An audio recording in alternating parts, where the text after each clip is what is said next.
Selamat pagi, siang, sore, atau malam. Perkenalkan, nama saya Priyanka Devi dengan NPM 2006485844. Saya merupakan peserta studi independen front-end engineering Ruang Guru. Kali ini saya akan berbagi mengenai masa studi saya pada studi independen front-end engineering Ruang Guru ini. Nah, pertama-tama saya akan memperkenalkan mengenai profil Ruang Guru. Di sini PT Ruang Raya Indonesia atau biasa dikenal dengan Ruang Guru adalah perseroan terbatas yang bergerak di bidang pendidikan non-formal. Nah, Ruang Guru ini mengembangkan berbagai layanan berbasis teknologi untuk layanan belajar berbasis teknologi, termasuk layanan kelas virtual, platform ujian online, video belajar berlangganan, marketplace kelas privat, serta konten-konten pendidikan lainnya yang bisa diakses melalui web dan aplikasi Ruang Guru. Ruang Guru memiliki misi untuk menyediakan dan memperluas akses terhadap pendidikan berkualitas melalui teknologi untuk semua siswa, kapan saja dan di mana saja. Nah, berikut ini teknologi yang digunakan selama masa studi saya di Ruang Guru. Pertama, saya menggunakan HTML, lalu CSS, JavaScript, adapun Node.js, saya juga belajar menggunakan React.js, library Cakra UI, lalu untuk text editornya menggunakan Visual Studio Code, dan untuk Git kami menggunakan GitHub.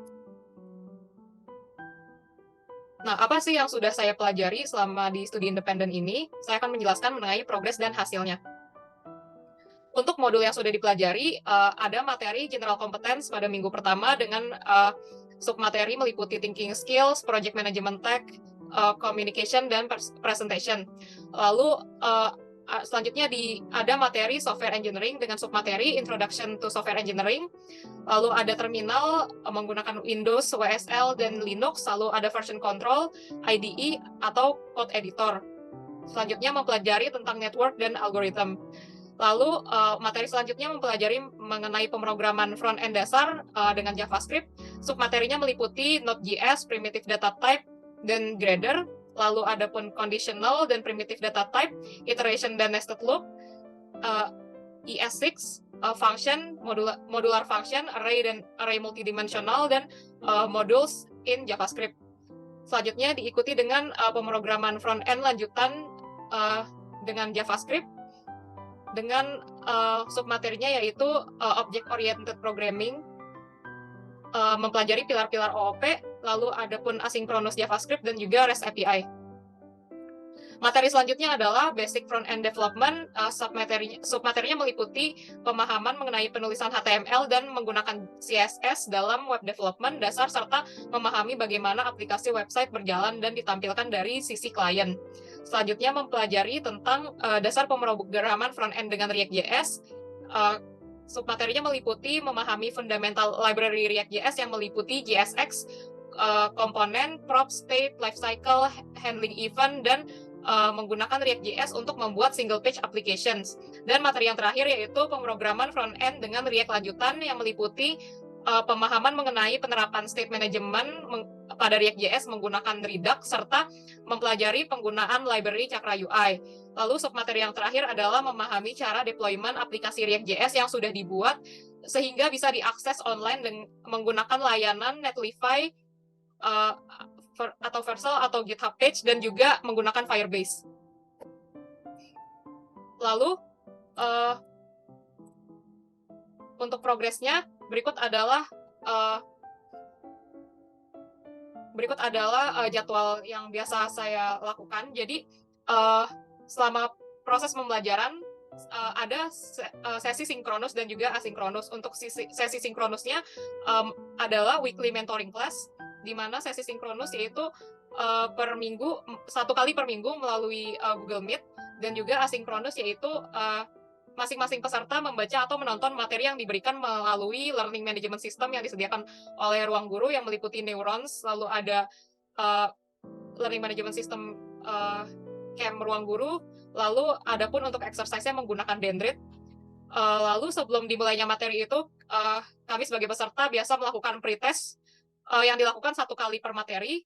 Lalu untuk pelatihan kami biasa mengerjakan exercise. Exercise itu merupakan latihan programming singkat yang akan dievaluasi oleh grader. Lalu ada sesi live coding yang dilakukan saat akhir sesi mentoring.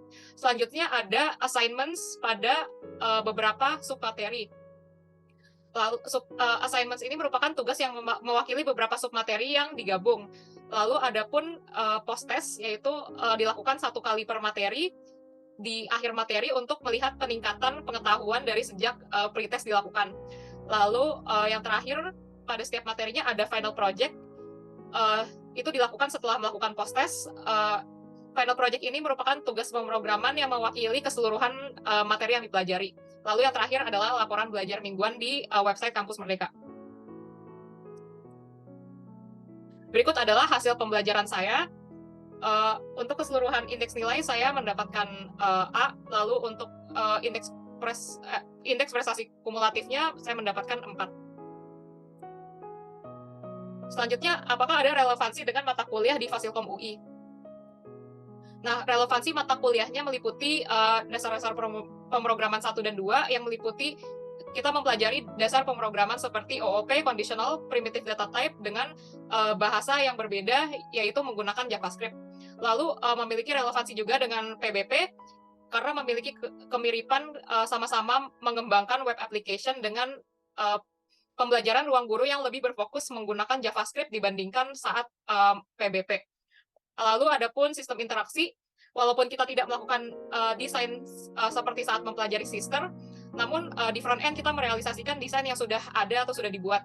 Jadi kami belajar menggunakan CSS dan juga library Cakra UI untuk menciptakan komponen-komponen dengan user interface yang baik. Lalu adapun arsitektur dan pemrograman aplikasi perusahaan atau APA memiliki kemiripan pada bagian front end-nya, yaitu HTML, CSS, dan JavaScript. Dan yang terakhir adalah proyek pengembangan sistem informasi, memiliki kemiripan pada bagian front end, sama juga seperti APA, dan data fetching menggunakan API.